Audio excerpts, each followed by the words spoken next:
আপনারা দেখছেন তারকেশ্বর মহাবিদ্যালয় ইউটিউব চ্যানেল।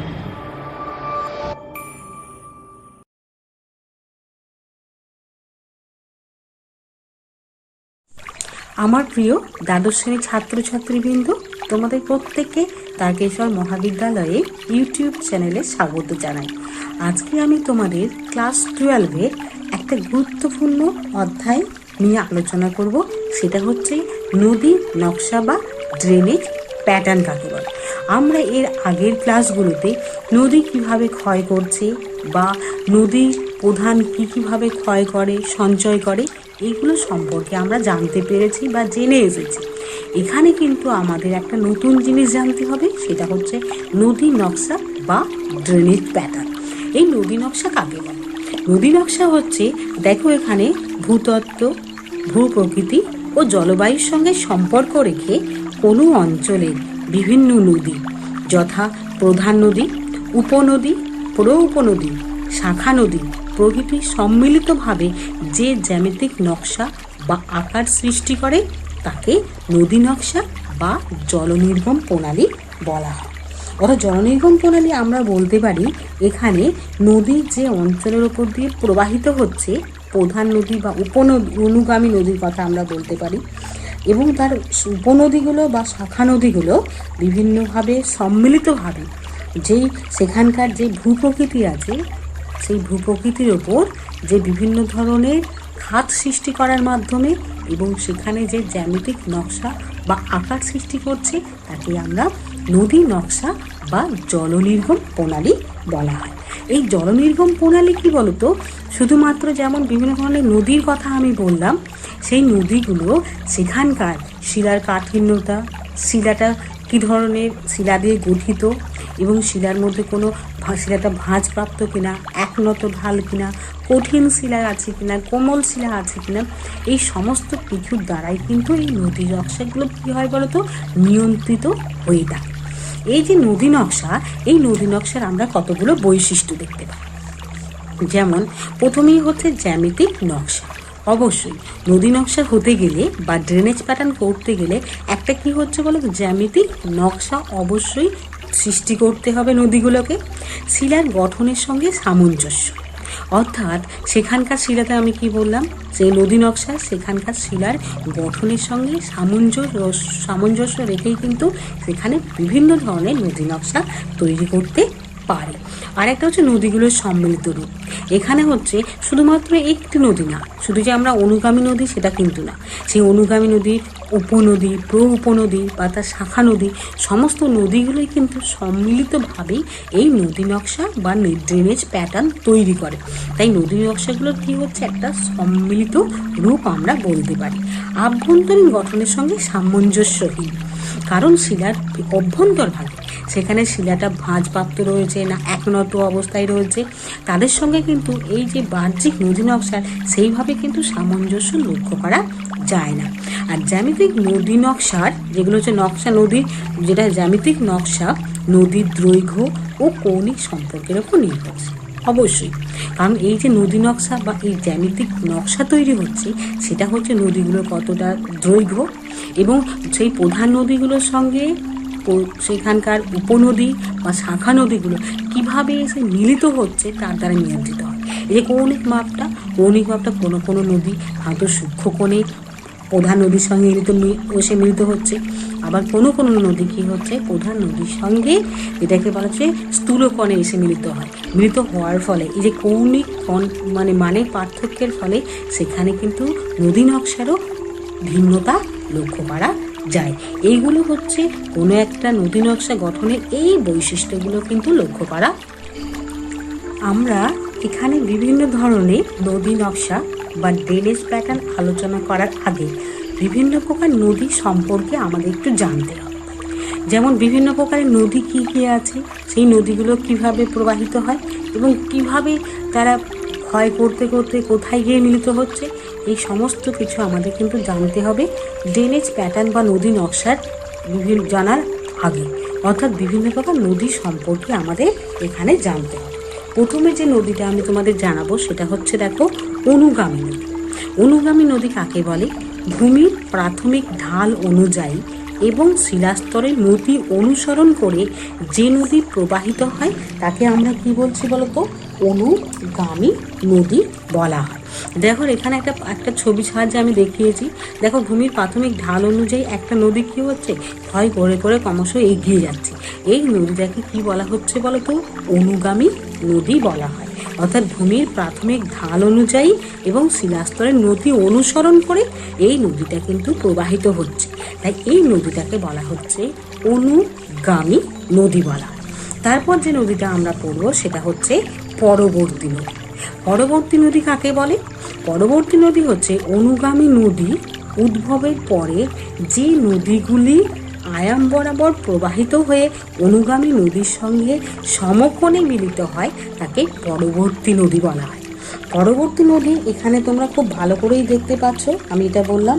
এই অনুগামী নদীর যেটা হচ্ছে অনুগামী নদীর উদ্ভবের পরে কিন্তু এই পরবর্তী নদীর সৃষ্টি হয় এবং এটা কি হচ্ছে? শিলাস্তরের আয়াম বরাবর, দেখো শিলাস্তরের আয়াম বরাবর প্রবাহিত হয়ে এটা কি হচ্ছে? অনুগামী নদীর সঙ্গে কি হচ্ছে? সমকোণে এসে মিলিত হয়। এখানে কিন্তু তোমাদের অনেক সময় প্রশ্ন পড়ে যে অনুগামী নদীর সঙ্গে কোন নদীটা সমকোণে এসে মিলিত হয়, সেটা কিন্তু আমাদের জানতে হবে পরবর্তী নদীটা। পরবর্তী নদীটা কি হচ্ছে? অনুগামী নদীর পরে সৃষ্টি হচ্ছে এবং এটা কি হচ্ছে? শিলাস্তরের কি হচ্ছে? নদী আয়াম বরাবর প্রবাহিত হয়ে অনুগামী নদীর সঙ্গে কি হচ্ছে? সমকোণে এসে মিলিত হচ্ছে। এবং এই নদীগুলোর, এই অনুগামী নদীর কতগুলো বৈশিষ্ট্য দেখা যায়। এই পরবর্তী নদী অনুগামী নদী কি হচ্ছে বলতো? উপনদী। এই নদী অনুগামী নদীর সঙ্গে সমকোণে এসে মিলিত হয়। আমি একটু আগেই বললাম যে এটা অনুগামী নদীর সঙ্গে এসে কি হচ্ছে? সমকোণে মিলিত হচ্ছে। আর একটা কি হচ্ছে? এই পরবর্তী নদীগুলো মস্তক অর্থাৎ মাথার দিকে ক্ষয় করে করে কিন্তু তাদের দৈর্ঘ্যকে বাড়াতে পারে। অর্থাৎ মস্তক ক্ষয়ের মাধ্যমে কিন্তু পরবর্তী নদী তাদের দৈর্ঘ্যকে বাড়াতে পারে।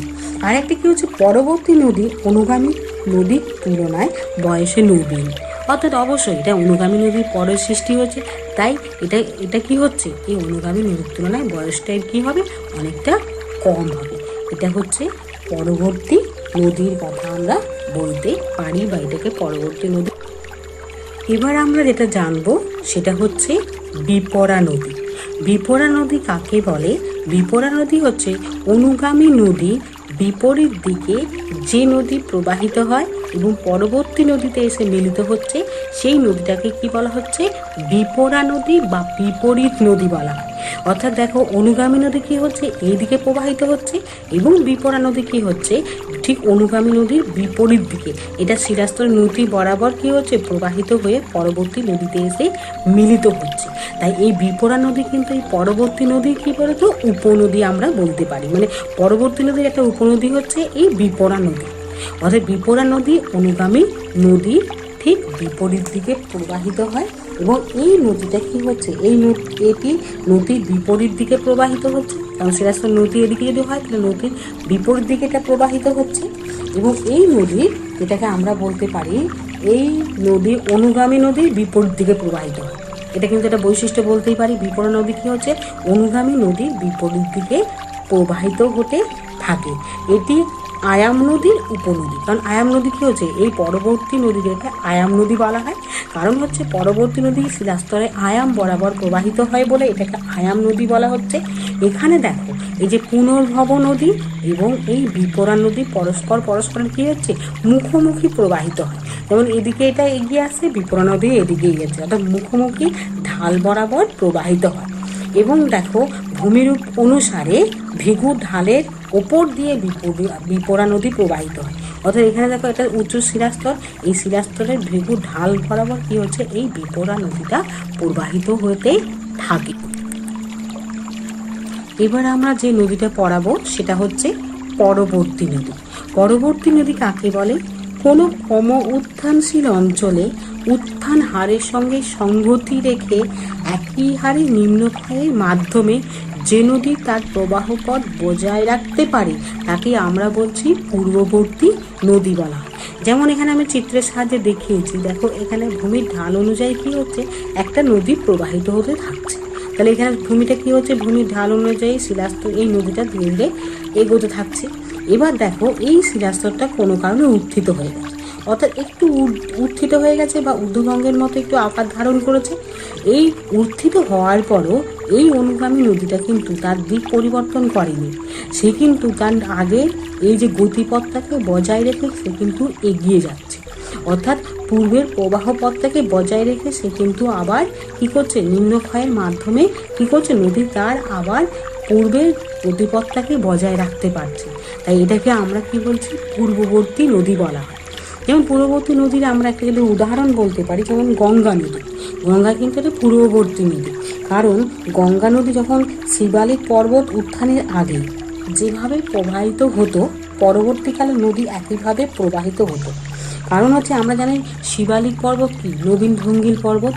আগে কি হচ্ছে, গঙ্গা নদী যেভাবে প্রবাহিত হচ্ছিল, পরবর্তী ক্ষেত্রে যখন এই শিবালিক পর্বতের উত্থান ঘটে, তখন কিন্তু গঙ্গা নদী তার নিম্নক্ষয়টাকে বাড়িয়ে তার গতিপথটাকে কোনো পরিবর্তন না করে সে কিন্তু একইভাবে প্রবাহ পথটাকে কী করতে রেখেছে, বজায় রাখতে পেরেছে। তাই গঙ্গাকে কিন্তু আমরা একটা পূর্ববর্তী নদী বলতে পারি। এবার আমি তোমাদের যে নদীটা পড়াবো, অত্যন্ত গুরুত্বপূর্ণ একটা নদী, সেটা হচ্ছে অর্ধারোপিত নদী। এই অর্ধারোপিত নদী কাকে বলে? অর্ধারোপিত নদী বলতে যেটাকে আমরা বলি সেটা হচ্ছে যে সমুদ্র গর্ভ থেকে জেগে ওঠা যে কোনো ভূভাগে কী হচ্ছে বলতো, পলির স্তর দিয়ে কী হচ্ছে, মোড়া থাকছে। নবীন ভূতাত্ত্বিক গঠনের সঙ্গে সামঞ্জস্য ঘটিয়ে ভূভাগের ওপর দিয়ে কী হচ্ছে নদী ব্যবস্থার বিকাশ ঘটছে। তাহলে সমুদ্র থেকে একটা ভূমিভাগ উত্থিত হয়েছে, সেটা পলি দেওয়া আবৃত থাকছে এবং তার উপর দিয়ে কী হচ্ছে, একটা নদী প্রবাহিত হচ্ছে। সুদীর্ঘকাল যাবৎ নদীর ক্ষয়ের ফলে নবীন যুগের শিলাস্তর পুরোপুরি নিশ্চিহ্ন হয়েছে। এবার দেখো এই যে নদীটা আছে, এই নদীর ক্ষয়কার্যের ফলে একসময় দেখা যায় এই পলিগঠিত স্তরটা কী হচ্ছে, ক্ষয়প্রাপ্ত হয়ে একেবারে নিশ্চিহ্ন হয়ে যায়। নিশ্চিহ্ন হয়ে যাওয়ার পর বা এই যে পলিগঠিত স্তরটা কী হচ্ছে, একেবারে সরে যাচ্ছে। সরে যাওয়ার পর পরবর্তী অবস্থায় এই নদীটা নিচে যে শিলাস্তরটা ছিল, যে গঠনযুক্ত শিলাস্তর, সেটা কি হচ্ছে, উন্মোচিত হচ্ছে এবং নদী কিন্তু তখনও সেই কি হচ্ছে, নবীন শিলাস্তরের ওপর দিয়ে আবার কি করছে, তাকে কি করছে, প্রবাহিত থাকছে এবং আবার নবগঠিত ওই শিলাস্তরের ওপর পুরো নদীটা কি করছে, নিজেকে পুনরায় অধ্যারোপিত করছে বা পুনঃস্থাপন করছে। এই অধ্যারোপিত করার জন্য এই নদীটাকে কি বলা হচ্ছে বলতো, অধ্যারোপিত নদী বলা হয়।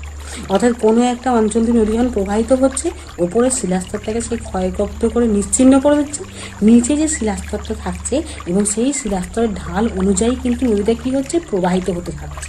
অর্থাৎ পুরনো যে যেটা পলিগঠিত অঞ্চল ছিল, সেটাকে ক্ষয় করার ফলে নিশ্চিহ্ন করে দিচ্ছে, করার ফলে নিচে কী হচ্ছে, ভূতাত্ত্বিক গঠনের সঙ্গে সামঞ্জস্য রেখে নদীটা আবার কিন্তু পুনরায় কী হচ্ছে, প্রবাহিত হতে থাকছে। অর্থাৎ নদীর প্রাচীন এই ভূতাত্ত্বিক গঠনকে এড়িয়ে পূর্বকার প্রবাহ বজায় রাখছে। অর্থাৎ নদীর এখন প্রাচীন যে ভূতাত্ত্বিক গঠন এড়িয়ে যাচ্ছে, এড়িয়ে কিন্তু সে আগে যেভাবে প্রবাহিত হচ্ছে সেইভাবেই কিন্তু প্রবাহিততাকে বজায় রাখছে। গঠনের সঙ্গে সামঞ্জস্যবিহীন এই ধরনের নদীকে কি বলা হচ্ছে, অর্ধারোপিত নদী নকশা বলা হয়। উদাহরণ হিসেবে বলতে পারি যে প্রারম্ভিক পর্যায়ে অসমতল লাভাভূমির ওপরে প্রবাহিত চম্বল নদী বর্তমানে অন্য গঠনযুক্ত মালভূমি যেটাকে বলা হচ্ছে কাময়ুর, বেউড়া, ভান্ডার, ভৃগুতটেকে অবজ্ঞা করে কেটে প্রবাহিত হচ্ছে। অর্থাৎ চম্বল নদী প্রাথমিক যে লাভাগঠিত মালভূমির ওপর দিয়ে প্রবাহিত হয়েছিল, সেটা ক্ষয়প্রাপ্ত হয়ে গেছে।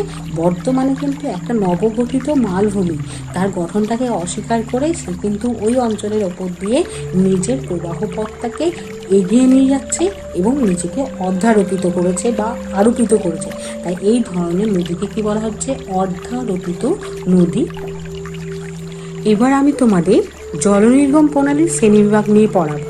এই জলনির্গম প্রণালী আমরা কাকে বলে এবং জলনির্গম প্রণালীকে নিয়ন্ত্রণ করতে পারে বা বিভিন্ন ধরনের শিলার গঠনের কথা আমরা জানতে পেরেছি। এবং জলনির্গম প্রণালীর সঙ্গে যুক্ত বিভিন্ন ধরনের নদী, অনুগামী নদী, পূর্ববর্তী নদী, পরবর্তী নদী, নতী নদী, অর্ধারোপিত নদী, বিপরা নদীর কথা আমরা জানতে পেরেছি। এবার যেটা পড়াবো সেটা হচ্ছে জলনির্গম প্রণালীর শ্রেণীবিভাগ। জলনির্গম প্রণালীকে আমরা সাধারণত দুটি ভাগে ভাগ করতে পারি। একটা হচ্ছে শিলার গঠনের সঙ্গে সামঞ্জস্যপূর্ণ জলনির্গম প্রণালী, আর একটা শিলার গঠনের সঙ্গে সামঞ্জস্যহীন জলনির্গম প্রণালী। অর্থাৎ জলনির্গম প্রণালীকে আমরা মেনলি দুটি ভাগে ভাগ করছি, শিলার গঠনের সঙ্গে সামঞ্জস্যপূর্ণ জলনির্গম প্রণালী, আর একটা হচ্ছে সামঞ্জস্যহীন জলনির্গম প্রণালী। এই শিলাস্তরের সঙ্গে গঠনের সঙ্গে সামঞ্জস্য করে যেসব জলনির্গম প্রণালীগুলো গড়ে ওঠে সেগুলোর মধ্যে হচ্ছে বৃক্ষরূপী জলনির্গম প্রণালী, জাফরিরূপী জলনির্গম প্রণালী, আয়তকার জলনির্গম প্রণালী, অঙ্গুলীয় আকৃতি জলনির্গম প্রণালী, বর্ষী আকৃতি জলনির্গম প্রণালী, হেরিংবোন নদী নকশা, পিনেট আকৃতির নদী নকশা, যেটাকে সমান্তরাল জলনির্গম প্রণালী, কেন্দ্রবিমুখ জলনির্গম প্রণালী, কেন্দ্রমুখী জলনির্গম প্রণালী। এইগুলো সব হচ্ছে শিলার গঠনের সঙ্গে সামঞ্জস্যপূর্ণ জলনির্গম প্রণালী। এবার যেটা আসে শিলার গঠনের সঙ্গে সামঞ্জস্যহীন জলনির্গম প্রণালী, সেটা কি? সেটা হচ্ছে পূর্ববর্তী নদীর জলনির্গম প্রণালী, আর একটা হচ্ছে অর্ধারোপিত জলনির্গম প্রণালী। কারণ আমরা এই যখন নদী দুটো পড়েছিলাম সংজ্ঞায়, পূর্ববর্তী নদী এবং অর্ধারোপিত নদী, তারা কিন্তু নিচের যে শিলাস্তরের গঠনকে গুরুত্ব দেয়নি, তাদের গতিপথকে কিন্তু বেশি করে গুরুত্ব প্রদান করেছে। তাই এইগুলো হচ্ছে সামঞ্জস্যহীন জলনির্গম প্রণালী। দেখো, শিলার গঠনের সঙ্গে সামঞ্জস্যপূর্ণ যে সমস্ত জলনির্গম প্রণালী লক্ষ্য করা যায়, তার মধ্যে একটি গুরুত্বপূর্ণ জলনির্গম প্রণালী হচ্ছে বৃক্ষরূপী জলনির্গম প্রণালী। গ্রিক শব্দ ডেনড্রন থেকে ডেনড্রাইট শব্দটি এসেছে। আর্দ্র জলবায়ু অঞ্চলে সমান্তরাল শিলাস্তর ও সমস্তত্ব শিলা গঠিত কোনো অববাহিকায় প্রধান নদী ও তার উপনদীগুলো সূক্ষ্মকণে মিলিত হয়ে একটি গাছের আকার ধারণ করলে তখন সেটাকে আমরা বৃক্ষরূপী জলনির্গম প্রণালী বলা হয়। যেমন হচ্ছে এখানে প্রধান একটা অনুগামী নদী, এই প্রধান অনুগামী নদীর সঙ্গে বিভিন্ন উপনদীগুলো কি হচ্ছে বলতো, বিভিন্ন দিক থেকে সূক্ষ্ম কোণে এসে মিলিত হচ্ছে। তা প্রত্যেকটা নদী কি হচ্ছে সূক্ষ্ম কোণে এসে মিলিত হচ্ছে। অর্থাৎ তাদের কৌণিক মাপটা দেখো, প্রত্যেকটাই কিন্তু 90 ডিগ্রি কমে এসে মূল অনুগামী নদীর সঙ্গে মিলিত হওয়ার ফলে এই বৃক্ষরূপী জলনির্গম প্রণালীটির সৃষ্টি করেছে। এটা সাধারণত কোথায় লক্ষ্য করা যায়? মৃদু, যেটাকে আমরা বলছি মৃদু ঢালযুক্ত সমতল ভূপৃষ্ঠে, বা যেটাকে বলা হয় অনুভূমিক একনত গঠনের সমধর্মী পাললিক শিলার মধ্যে এই ধরনের জলনির্গম প্রণালীটি অধিক পরিমাণে লক্ষ্য করা যায়। আমরা যদি উদাহরণ দেখতে পাই, উদাহরণ হিসেবে আমরা বলতে পারি গোদাবরী, কৃষ্ণা, কাবেরী, মহানদী অববাহিকা, ডেকান ট্র্যাপ, ছোটনাগপুর মালভূমি অঞ্চলে এই ধরনের অসংখ্য বৃক্ষরূপী জলনির্গম প্রণালী কিন্তু আমরা দেখতে পাই। এবার যে নদী নকশাটা পড়াবো সেটা হচ্ছে জাফরিরূপী জলনির্গম প্রণালী। এই জাফরিরূপী জলনির্গম প্রণালী কাকে বলে? আর্দ্র জলবায়ু অঞ্চলে একনত ও ভাঁজযুক্ত শিলা গঠিত ভূভাগের শিলাস্তরে নদী ও আয়াম অনুসরণ করে উপনদীগুলি প্রধান নদীর সঙ্গে সমকোণে মিলিত হয়ে জাফরিরূপী জলনির্গম প্রণালী গড়ে ওঠে। দেখো, এখানে কি হচ্ছে, প্রধান একটা অনুগামী নদীর কথা বলা হচ্ছে এবং প্রত্যেকটা নদী কি হচ্ছে শিলাস্তরের নদী বা আয়াম বরাবর অনুসরণ করে কি হচ্ছে উপনদীগুলো প্রত্যেকটাই নয় কি হচ্ছে নদী নয় কিংবা আয়াম বরাবর প্রবাহিত হয়ে কি হচ্ছে এই মূল নদীর সঙ্গে মিলিত হচ্ছে। মিলিত হওয়ার ফলে এই জাফরিরূপী জলনির্গম প্রণালীটি সৃষ্টি করে থাকে। পশ্চিম ভারতের আলাবলি পর্বতের বা অসমে কাছাড় ও কৃষ্ণার অববাহিকায় এই ধরনের জাফরিরূপী জলনির্গম প্রণালী লক্ষ্য করা যায়। অর্থাৎ এখানে কি হচ্ছে, জাফরিরূপী নদীর নকশাতে আমরা দেখতে পাচ্ছি মূল অনুগামী নদী এবং যেটাকে আমরা বলছি পরবর্তী নদীর কথা বলতে পারছি, বা আমরা আরেকটা কি বললাম বিপরা নদী, এবং যেটা হচ্ছে আরেকটা হচ্ছে পরবর্তী নদী। এই নদীগুলো যখন কি হচ্ছে পরস্পরের সঙ্গে কি হচ্ছে সমকোণে মিলিত হওয়ার ফলে যে জাফরিরূপী এই জলনির্গম প্রণালীটির সৃষ্টি। এবার যে জলনির্গম প্রণালীটি পড়াবো সেটা হচ্ছে অঙ্গুলীয় আকৃতি নদী নকশা। মূলত গম্বুজ জাতীয় উচ্চভূমিকে কেন্দ্র করে এর চারপাশে বলয়ের ন্যায় বেষ্টনকারী নদী নকশা। অর্থাৎ এটা হচ্ছে একটা গম্বুজ আকৃতির উচ্চভূমিকে কেন্দ্র করে এর চারপাশে বেষ্টন করে এই নদী নকশাটা তৈরি হয়। এই নদী নকশা তৈরি হতে গেলে কি বলছে, যেটা গম্বুজ মূলত ঊর্ধ্বভঙ্গ হওয়ায় এর কেন্দ্রে প্রাচীনতম কঠিন শিলা থাকে। কারণ গম্বুজ মূলত ঊর্ধ্বভঙ্গ হওয়ায় এর কেন্দ্রে কি হচ্ছে, প্রাচীনতম কঠিন শিলা থাকে। এই কঠিন শিলাকে বেষ্টন করে অপেক্ষাকৃত নরম পাললিক শিলাস্তর লক্ষ্য করা যায়। এবার গম্বুজের ঢাল বরাবর প্রধান নদীগুলোর ওপর থেকে নিচের দিকে প্রবাহিত হয়। এবং গম্বুজের ঢাল বরাবর কি হচ্ছে, আমি বললাম যে এখানে কি হচ্ছে, গম্বুজের ঢাল বরাবর প্রধান নদীগুলো ওপর দিক থেকে নিচের দিকে নামতে থাকে। কালক্রমে প্রকাশিত কোমল শিলার ওপরে পরবর্তী নদীর সৃষ্টি হচ্ছে। এবং যেটা আমরা বললাম কোমল শিলা লক্ষ্য করা যায় এই গম্বুজ আকৃতির যেটা উচ্চভূমিতে, সেই কোমল শিলার স্তর বরাবর কি হচ্ছে, অসংখ্য যেটাকে পরবর্তী নদী সৃষ্টি হয়। এই নদীগুলো গম্বুজকে বেষ্টন করে, দেখো গম্বুজকে বেষ্টন করে চক্রাকারে প্রবাহিত হয় এবং প্রধান নদীর সঙ্গে মিলিত হয় সমকোণে, প্রধান নদীর সঙ্গে প্রায় সমকোণে মিলিত হয়, যা সামগ্রিক একটা অঙ্গুলীয় নদী নকশাকে প্রদর্শন করে। এই নদী নকশার নিয়ন্ত্রক হলো পর্যায়ক্রমে কঠিন এবং কোমল শিলাস্তরের অবস্থান। কারণ এখানে কি হচ্ছে, একটা গম্বুজাকৃতির উচ্চভূমি হতে হবে এবং সেখানে কঠিন এবং কোমল শিলাস্তর পর্যায়ক্রমে অবস্থান থাকতে হবে, তবেই কিন্তু এই অঙ্গুলীয় আকৃতির নদী নকশা থেকে আমরা গঠন হতে দেখতে পারবো। উদাহরণ হিসেবে আমরা বলতে পারি, যুক্তরাষ্ট্রের দক্ষিণ ডাকোটায় রেড নদীর ব্ল্যাক হিল পাহাড়কে বেষ্টন করে প্রবাহিত হচ্ছে। অর্থাৎ আমরা যেটা বলছি, ডাকোটায়, যেটাকে দক্ষিণ ডাকোটায় রেড নদী ব্ল্যাক হিল পর্বতে যে নদী নকশাটা তৈরি করেছে সেটা হচ্ছে অঙ্গুলীয় আকৃতি নদী নকশার একটি আদর্শ উদাহরণ। এবার যে নদী নকশাটি আলোচনা করব সেটা হচ্ছে বর্ষি বাঁকযুক্ত নদী নকশা। এই নদী নকশা কাকে বলে, যে ভূগঠন নদী নকশায় প্রধান নদীর গতিপথের সঙ্গে উপনদীরা উল্টো মুখে মিলিত হয়, অর্থাৎ উপনদীগুলি মূল নদীর সঙ্গে স্থূলকোণে মিলিত হওয়ার ফলে যে নদী নকশা সৃষ্টি করছে তাকে বর্ষি আকৃতির নদী নকশা বলা হয়। যেমন দেখা যাচ্ছে একটি নদী কি হচ্ছে, একটা প্রধান নদীর সঙ্গে এখানে যে উপনদীটা এসে মিলিত হচ্ছে, দেখো এর বিপরীত দিক থেকে প্রবাহিত হয়ে অপেক্ষাকৃত স্থূলকোণে একটু উত্তলভাবে বাঁক নিয়ে স্থূলকোণে মূল নদীর সঙ্গে মিলিত হওয়ার ফলে যে নদী নকশা তৈরি করছে তাকে বর্ষি আকৃতি বা মাছ ধরার বড়শির মতো দেখতে হয় বলে এটাকে বর্ষি আকৃতির নদী নকশা বলা হয়। উদাহরণ হিসেবে আমরা বলতে পারি, বিহারের সিংভূম জেলার দক্ষিণাংশে সারান্ডা অঞ্চলে দক্ষিণ কোয়েল নদীর সঙ্গে কারো নদী উত্তল বাঁক নিয়ে মিলিত হয়েছে। অর্থাৎ এখানে যেটা হচ্ছে, দক্ষিণাংশে কোয়েল নদীর সঙ্গে কারো নদীটা কি হচ্ছে, এই উত্তল বাঁক নিয়ে যেটা হচ্ছে উত্তল বাঁক নিয়ে মিলিত হওয়ার ফলে এই বর্ষি আকৃতির জলনির্গম প্রণালীর সৃষ্টি করেছে। এবার যেটা পড়ব সেটা হচ্ছে হেরিংবোন নদী নকশা। হেরিংবোন নদী নকশায় কি হচ্ছে, প্রায় সরলরেখায় প্রবাহিত প্রধান নদীর সঙ্গে দুপাশে প্রায় সরলরেখায় প্রবাহিত প্রধান নদীতে মিশে যে হেরিং মাছের কাঁটা সদৃশ্য নদী নকশা সৃষ্টি করছে তাকে বলা হচ্ছে হেরিংবোন নদী নকশা।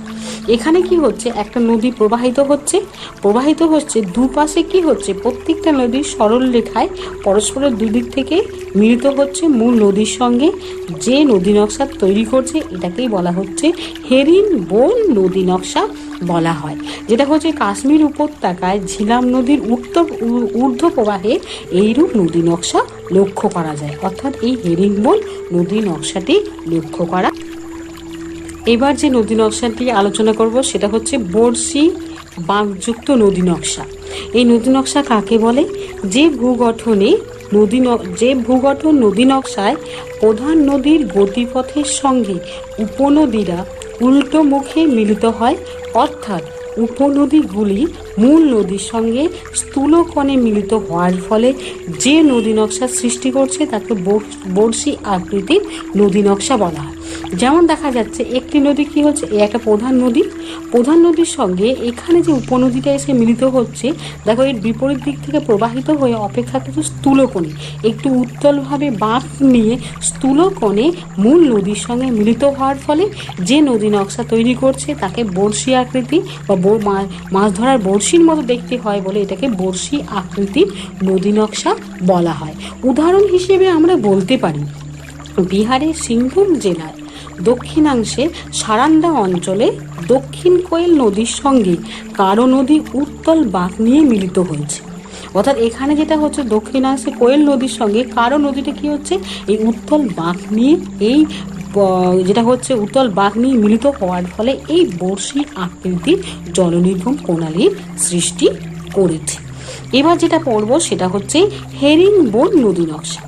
হেরিংবোন নদী নকশায় কি হচ্ছে, প্রায় সরলরেখায় প্রবাহিত প্রধান নদীর সঙ্গে দুপাশে প্রায় সরলরেখায় প্রবাহিত প্রধান নদীতে মিশে যে হেরিং মাছের কাঁটা সদৃশ্য নদী নকশা সৃষ্টি করছে তাকে বলা হচ্ছে হেরিংবোন নদী নকশা।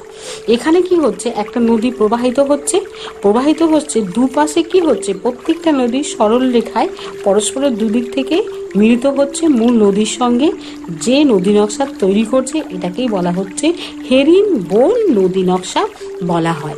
যেটা হচ্ছে কাশ্মীর উপত্যকায় ঝিলাম নদীর ঊর্ধ্ব প্রবাহে এইরূপ নদী নকশা লক্ষ্য করা যায়, অর্থাৎ এই হেরিংবোন নদী নকশাটি লক্ষ্য করা। এবার আমরা সমান্তরাল নদী নকশা কাকে বলে আলোচনা করব।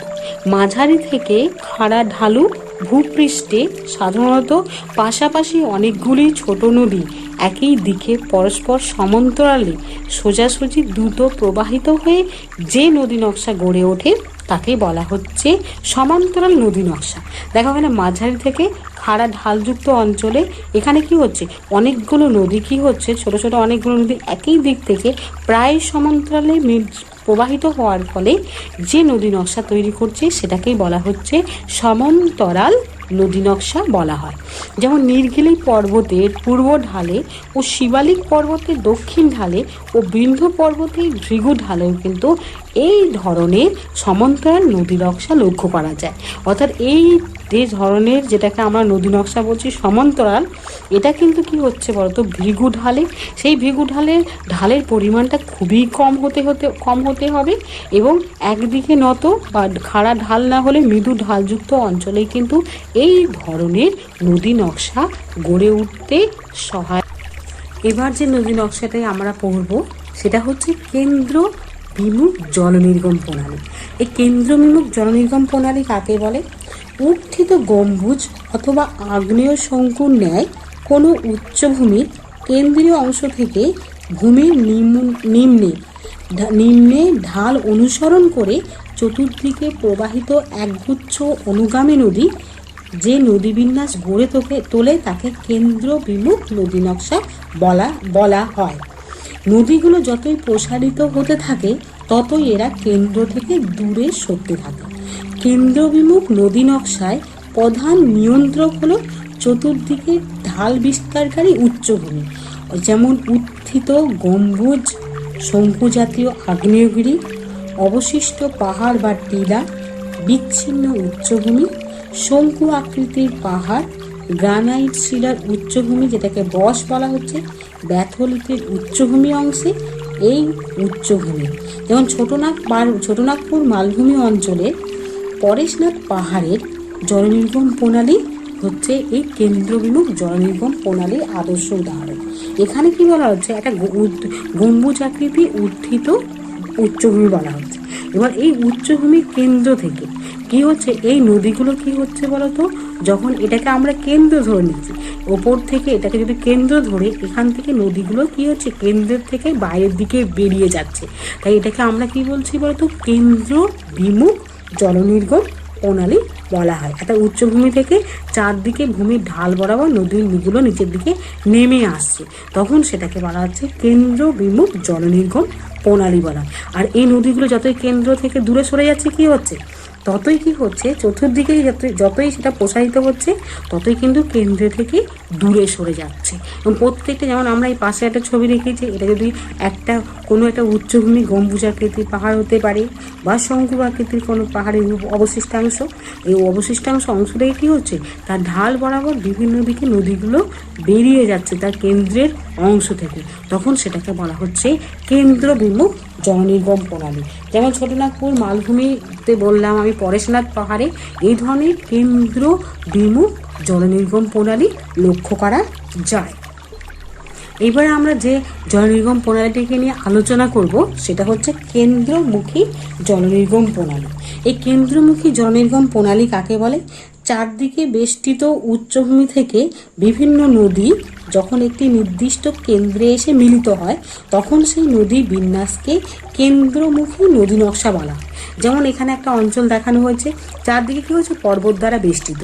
পর্বত দ্বারা বেষ্টিত হওয়ার জন্য পর্বতের ঢাল থেকে বিভিন্ন নদী কী হচ্ছে, এখানে এসে মিলিত হচ্ছে, এবং এটাকে যদি আমরা কেন্দ্র বলি তাহলে কেন্দ্রের দিকে এগিয়ে আসে, তখন সেটাকে আমরা বলছি কেন্দ্রমুখী জলনির্গম প্রণালী বলা হয়। এই কেন্দ্রমুখী নদী নকশার প্রধান নিয়ন্ত্রক হচ্ছে অবতল ভূভাগ, যেমন যেটা হয় নিম্নভাজের ফলে সৃষ্ট ভূগাঠনিক বেসিন বা গঠনগতভাবে বসে যাওয়া অবতল ভূভাগ, সেটা হতে পারে শৃঙ্খল, হতে পারে ক্যালডেরা, হতে পারে জ্বালামুখ, হতে পারে প্লায়া হ্রদ হতে পারে। এই সবগুলোই কিন্তু হচ্ছে এই কেন্দ্র জলনির্গম প্রণালী একেবারে সৃষ্টি হওয়ার জন্য আদর্শ জায়গা।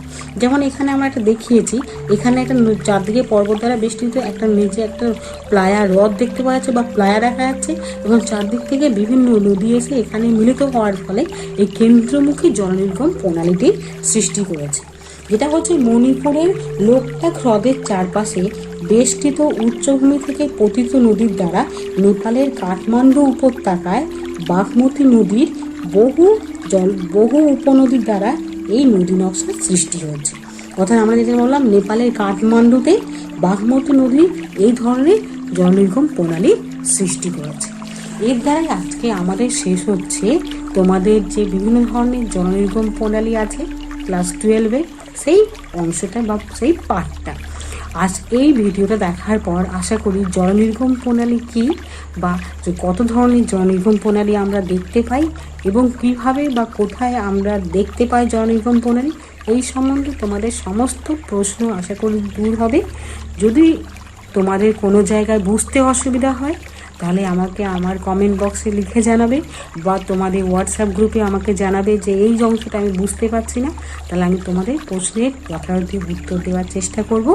আর তোমাদের প্রত্যেককে অসংখ্য ধন্যবাদ আমার এই ভিডিওটা দেখার জন্য।